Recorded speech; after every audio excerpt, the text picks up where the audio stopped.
What's something disturbing about your parents that completely stunned you when you discovered it? Story 1. How bad their marriage was.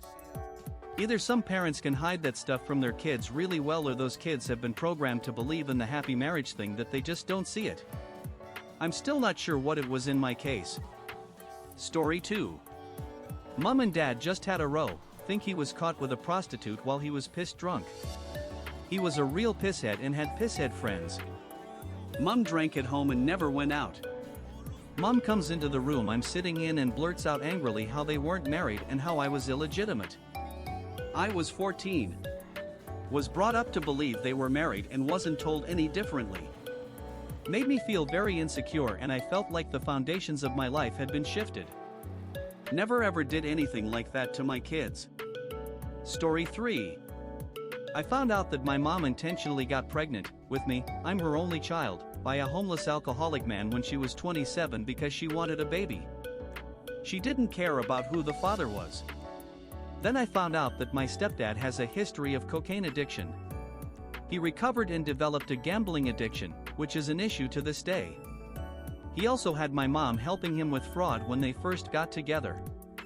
My mom is still married to my stepdad, who is also a full-blown hoarder. The house I was raised in is a hellhole. My mom used my identity for some credit cards when I was younger. I ended up going to court over one line of credit. I knew nothing about it until my mom was like, "So you need to go to court tomorrow." She got very angry when I became upset and called her shady. Basically tried to twist it around that I was wrong for making her feel bad for stealing my identity. It took years for me to repair my credit. I'm 35 now and keep contact minimal. I dream of going no contact, but my guilt and desire for family keeps me from doing so. They've never been loving or supportive really. I should cut ties entirely. Story 4. I'm pretty sure my dad groomed my mom. My dad had a family and 3 kids when he met my mom, who was dating his stepson. She was 15 years old at the time and he 37. They started seeing each other in secret for the next 7 years, while he was still with his wife. He was a bus driver and she'd skip school to ride the bus all day with him. He left his wife when my mom got pregnant with my oldest sister at 22 and they moved in together and got married. For kids later, I'm the youngest. He never saw his first 3 kids again and I met them for the first time at his funeral. We are estranged from all our extended family, for obvious reasons. It took me to be 30 years old to fill in the gaps on what happened. I have huge mixed feelings about them together, as I love them both, but the grooming aspect makes me feel a little ill. Story 5.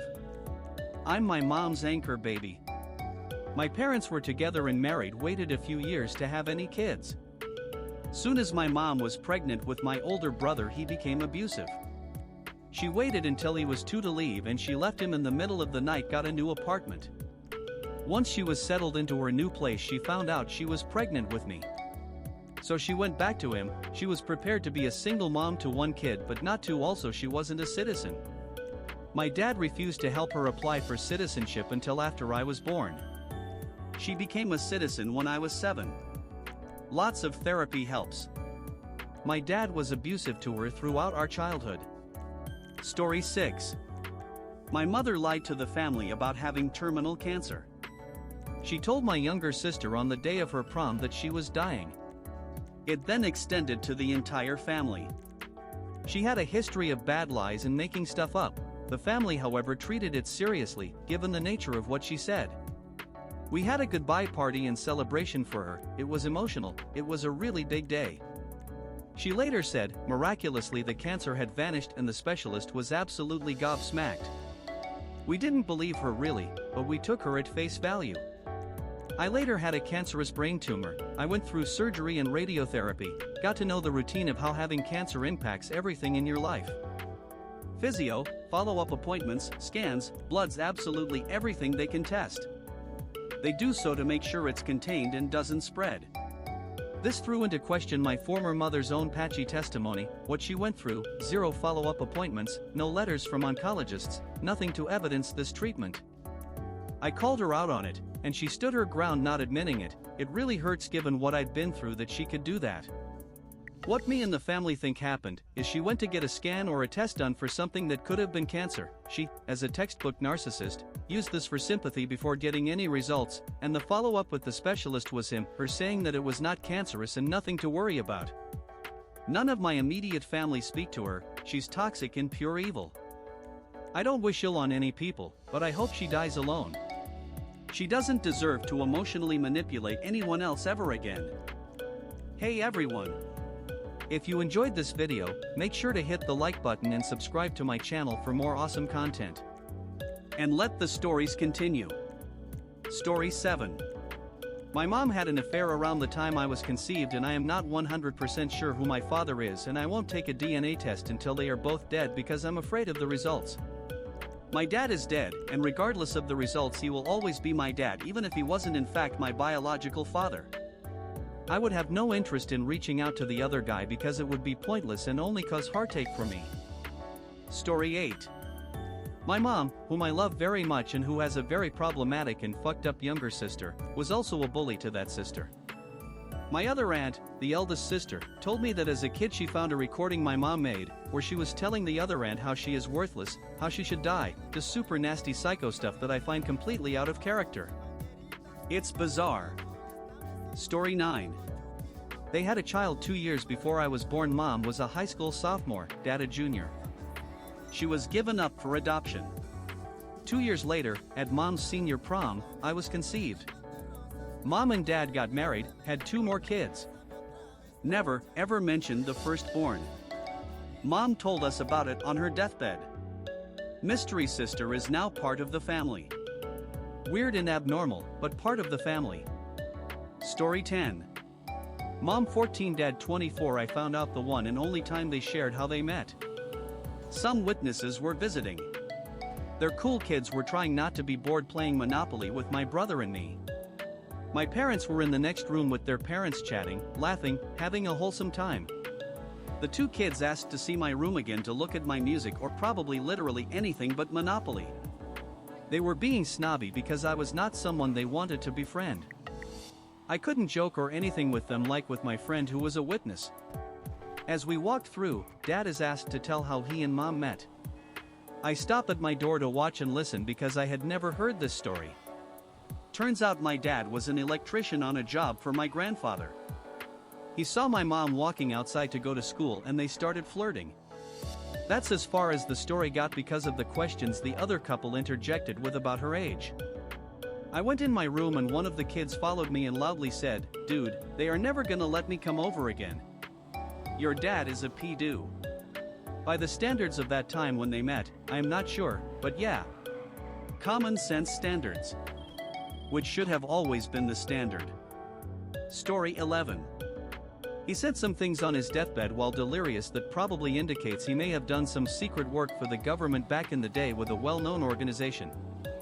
I mean, there were signs, but until that happened we didn't really take it seriously. Might explain his month-long overseas trips in the 60s and 70s. Still, we have no conclusive proof, but I'm pretty sure where there is smoke there is fire. It's a weird thing to find that out when he dies and then wonder how well did I know my dad. It's quite the secret to keep all these years. Story 12. My parents got divorced when I was 5 and remarried when I was 7. They didn't tell me or my sister. When they remarried they did a ceremony that my little cousin, who we were very close to, was a part of, and they warned him to never tell us. He was 6 at the time. I only found out they had divorced from a family friend when I was 14 years old because they assumed I already knew. They got divorced again when I was 17. Story 13. My parents split when I was 2. My mother had custody and was working full-time as a waitress. She was 20 years old. I bring this up to explain the fucked up part. She would hire babysitters from the neighborhood to watch me because she was worried that either I or my sister might get molested by the guys she was dating. The fact is, it was one of those sweet, innocent-looking neighbors that was violating me, and my mother realized something was wrong when I started showing signs but broke it off and accused a man who I don't think was actually doing anything wrong at all and continued bringing my abuser to the house, serving me up to her, for years.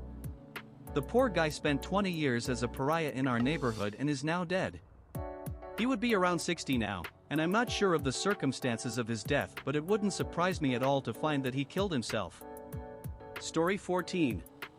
My parents were in cocaine for a bunch of my early teens. I always wondered why my dad would go to the bedroom, then come out and wouldn't stop loudly sniffing for a while. Also, the reason my parents divorced the second time was because my dad had sex with a transgender prostitute in Brazil while he was on a work trip. Story 15. That my older brother was raped by my father and my mother knew about it and didn't do anything about it. He said that my dad went from 0 to 100 with no in between. One time he said he was screaming from the pain and he saw my mom walk up to the bedroom door from the 2-inch gap at the bottom, stand there for a sec and then turn around and walk away. Even better, I found this out on my mom's deathbed.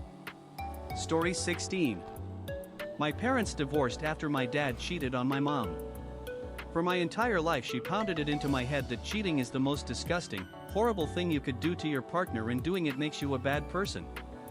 When I was 14 my dad told me he slept with my mom the day before her wedding with my stepdad. And at 20 my mom drunkenly admitted the same thing to me. I can't think about it for too long without feeling sick. Story 17. My mom dropped out of school because she got the Asian flu. Would have had to redo the year, and I think between the money and her parents being unsupportive of girls, she just gave up. She met and married my dad later that summer at just 18. She raised 5 kids, divorced my dad, and finally started undergrad over at almost 50. It took her 9 years, but she got her doctorate and opened a private practice. She saw patients up until she was 80. I never considered how something like influenza can derail a life. Maybe she wouldn't have missed out on those 30 years if she hadn't gotten sick. I'm obviously glad she did, and I know she wouldn't have traded her kids for anything, but it bothers me that her brother took the easy route and is a world-renowned researcher in major university chair. I wish she had had the same opportunities. Story 18. My mom struggled with addiction and passed when I was 12. My sister, brother, and I were raised by my grandparents even though our dad was still alive. They moved us states away from him, even violating court to keep us from him. I never really knew why. We video chatted with him once and showed him a picture of my older sister and he reacted strange like wow she looks great, but in a creepy way. When my grandparents died, we were all separated. Home after home, he was never around. I met him when I was 16 and he seemed to have smoked himself stupid. Years later I saw in the paper that old rape kits from 20 years ago were finally being evaluated due to a new law. He had raped a 13-year-old girl the same age as his oldest daughter at the time. Only God knows what else that horrible man has done. I'm so grateful they were able to keep him away. Story 19. My mother was 2, her brother 4, and her sister 6, when her parents were removed to a tuberculosis ward in the 40s where they died. Her aunt came to take care of them and died in bed. No one realized for 3 months. They basically ate out of garbage cans and lived with a corpse. This was in NYC. The neighbors finally noticed when the older sister died on the front porch. She and her brother were taken in by her aunt. I found out while writing my mother's obituary that my aunts and uncles were actually my mom's cousins, not siblings. Story 20. I found out in adolescence that I had an older brother that my mom had to give up to the state because she was too young and the man she was with was a psycho. I found this out when my eldest brother introduced himself. I knew he had to be related just looking at him. He had my mom's eyes and brows. I knew before he even spoke and I had never heard of him before. We built a good relationship after. He never blamed my mom, it was the best choice and he wound up in a good family. But it was certainly surprising. I do wish she would have told me sooner. But given the religious town and distant family, I understand why. Story 21. Do disturbing circumstances about your grandma's childhood count? When my grandma was an infant her family and her whole village got deported from Ukraine to Kazakhstan, both former Soviet Union. This happened during WW2, in the middle of winter. They were put in wagons without food or blankets. My grandma and her twin sister were just a few months old, so she can't remember anything. Her twin sister froze to death. I knew her younger brother, but I never knew she had a twin sister until I was 11 years old. At my age then and now too, it's hard to comprehend an image a woman who looks like my grandma, maybe talks like her, the two talking together etc. I adore my granny. Story 22. Well, somewhat recently I've discovered that my mother doesn't believe in evolution due to the Bible. I am so sorry, but what? The Bible's great and all, though I consider myself agnostic for the time being, but all of the cool Christians I know see most of the stories in the Bible as allegories. For example, taking the whole universe was created in 7 days literally would ignore all of the cosmic background radiation, fossil evidence, vestigial organs, and other things that prove evolution and the Big Bang and the sorts of things they teach you in science at school. I get that maybe my mom didn't learn all of that stuff the same way I did, she having grown up in Japan decades ago, but I don't know. She's a college teacher, which I assumed would well give her capacities of critical thinking, but she doesn't even want to think of acknowledging evolution as a legitimate thing with tons of evidence to back it up. It'll always be a silly theory because of her silly book. I just don't understand. It's a book, written by flawed human beings. As one of my friends said, you sure God talked to them while they wrote the Bible, but the writers were human, and used human allegories and let some of their bias leak into the holy text. It isn't perfect. The writers didn't know about evolution yet. Even with the help of God they couldn't have written about it perfectly. God has his ways, and yada yada. I just don't know. The Bible has some weird questionable stuff in it, but I feel as if I'm too busy and young and whatever to think too deeply on the subject of faith right now. Like I should be studying for academic, econ sucks change my mind, or watching videos on color theory instead of doom scrolling on r/atheism whilst bemoaning my role in the parent lottery. But I digress. I don't want to trust her anymore with stuff, really. Whenever I have friendship or school or whatever problems, she recites Bible verses about the glory of God or whatnot, which doesn't help at all. Goodness me. Sorry if that became a bit of a rant, but here's your answer. Story 23. How toxic they actually have been, almost ruthless, to anybody around them. They still continue to this day. I made myself rare and learned they actually left the country. I learned by a different name written at the doorbell. Later I learned they deleted my number. From this day on, I cut any contact. P.S. My grandparents, I grew up with them. So they are kinda my parents. I never had any contact to my father. I now have a good relationship to my mother. Story 24. Not sure if it tags disturbing. Dad died about 30 years ago. Sib and I were helping Mom at the funeral home. Dude was asking questions and asked about a previous wife. My Sib and I are shaking our heads no, cause parents had been married 40 years. So imagine our shock when my mom replied he'd been married before. And, I know I never went any farther with that information. The person who could tell me, was dead. My dad was 22 and Mom was a few months shy of being 19 when they got married. That whole parents had a life before you kinda thing sure hits home. Story 25. I knew my mom and dad lived in Belfast during the violent years, but I was an adult before I heard about multiple near-death experiences they had, as did other adults in the family, and just a lot of other mad happenings. They were in a bar when a bomb went off at the other end of it. They once asked to step across a live bomb that was left at the entrance of another bar in order to leave it.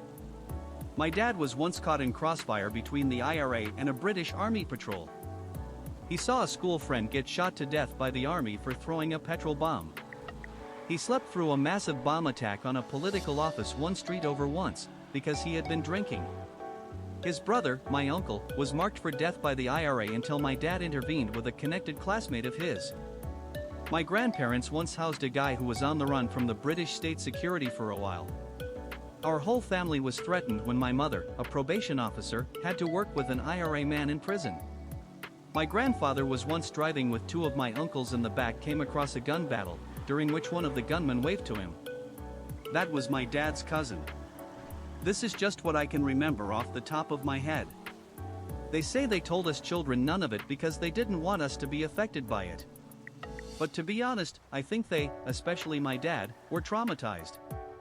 He still won't write any of it down because, I quote, everyone who lived through the Troubles experienced stuff like that. I don't care if they did. That stuff needs to be recorded. Thank you all for watching and don't forget to leave a like, comment and subscribe.